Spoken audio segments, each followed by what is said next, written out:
So it looks like Donald Trump is preparing an expanded usage of the military against Americans on U.S. soil. That's the subject of today's video. These are the headlines from Washington Post is breaking now. Pentagon plan would create military reaction force for civil unrest. Documents reviewed by the Post detail a new National Guard mission that, if adopted, would require hundreds of troops to be ready around the clock. And my first reaction to this thing, so again, I'll read it. It's the Pentagon plan would create a military reaction force for civil unrest. If they're talking about this stuff in the Trump administration, that means they're expecting people to protest. They're saying calling it civil unrest, but the reaction force to basically go in and I guess Kent State kind of stuff. If you guys are familiar with this from the Vietnam War era, again, they're talking about using American troops on U.S. soil against Americans. This is more. It says the Trump administration is evaluating plans that would establish here's a full title of it, Domestic Civil Disturbance Quick Reaction Force, okay? The Domestic Civil Disturbance Quick Reaction Force, composed of hundreds of National Guard troops tasked with rapidly deploying into American cities facing protests or other unrest. And as you know, Trump basically likes to declare emergencies on everything and then therefore try to seize more power. You'll see this in other countries, but not necessarily in the USA. This is Trumpy stuff, and it keeps getting worse. And I know it's not fun to talk about this stuff, but it is important to keep you guys updated on these things. The plan calls for 600 troops to be on standby at all times so they can deploy in as little as 1 hour, the documents say.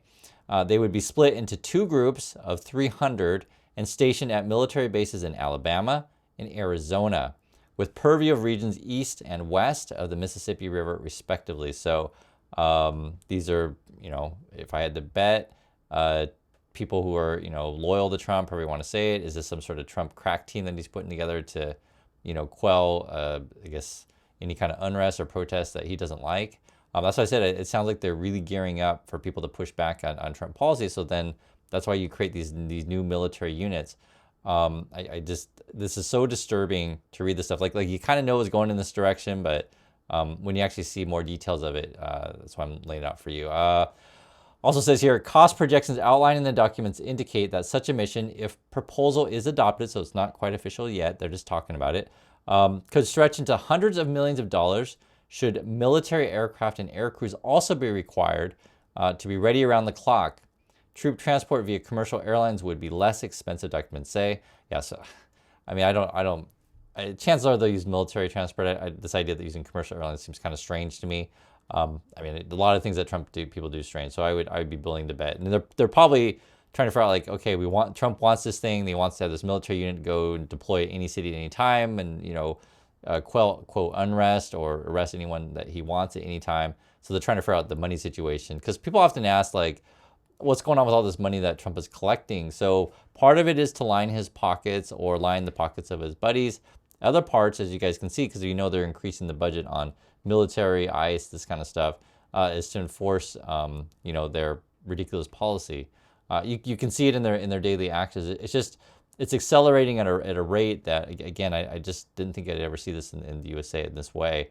The proposal, which has not been previously reported, so this is new, represents another potential expansion of Donald Trump's willingness to employ the armed forces on American soil. Again, that was the first reaction as well.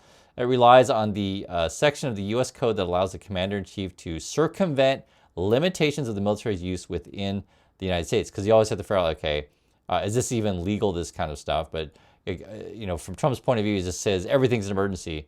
And then he tries to seize, control, like, I can do whatever terrorist that I want, skip Congress.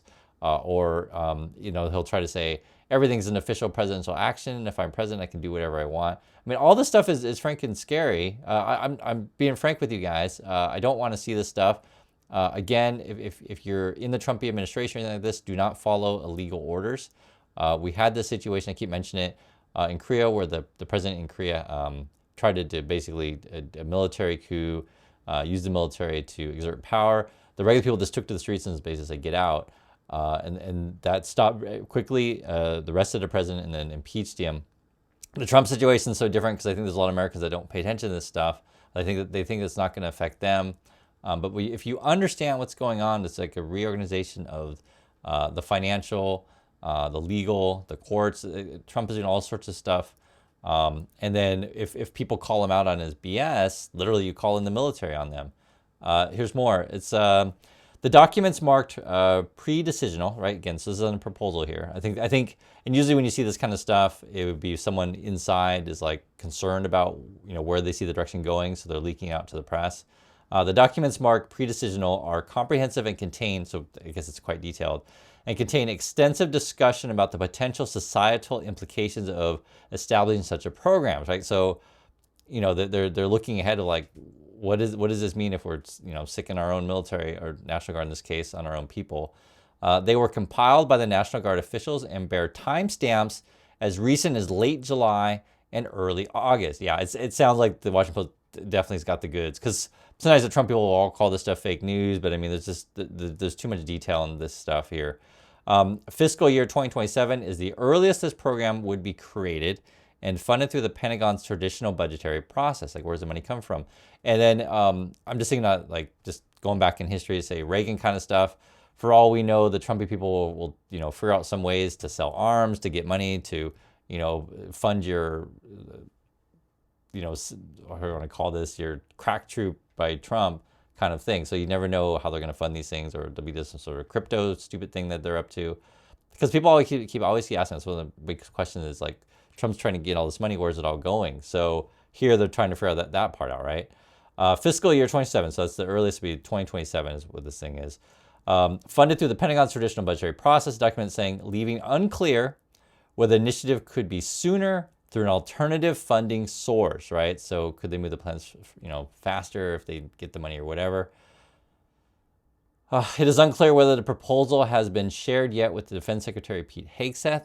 Spokespeople for the Defense Department declined to comment. The National Guard Bureau did not return a request for comment. And I know we just talked about in the last video, it was leaked before, that they're thinking about sending troops to Mexico. I mean, it's just an expanded use of the military that's not necessarily designed for this stuff. While most National Guard commands have fast response team for use within their home states, okay, this would be disaster relief, that kind of stuff. The proposal under evaluation by Trump administration would entail moving troops from one state to another. So again, this is like be able to deploy anywhere that Trump doesn't like something. The National Guard tested the concept ahead of the 2020 election, putting 600 troops on alert in Arizona and Alabama as the country braced for possible political violence. So again, they're making the preparation for this stuff before. The test followed months of unrest in cities across the country, prompted by the police murder of George Floyd, that spurred National Guard deployments in numerous locations. Trump, then nearing the end of his first term, sought to employ active duty combat troops, while Defense Secretary Mark T. Esper and other Pentagon officials urged him to rely instead on the Guard, which is trained to address civil disturbances. Yeah, this whole thing is all about, right? They're expecting a lot of protests basically, and a lot of unrest due to Trump's policies. I mean, it's going to get really ugly.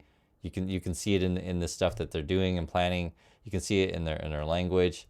And I just wanted to bring this to your attention. So it hasn't happened yet. They're saying the earliest 2020. They're figuring out how to pay for this stuff at the moment.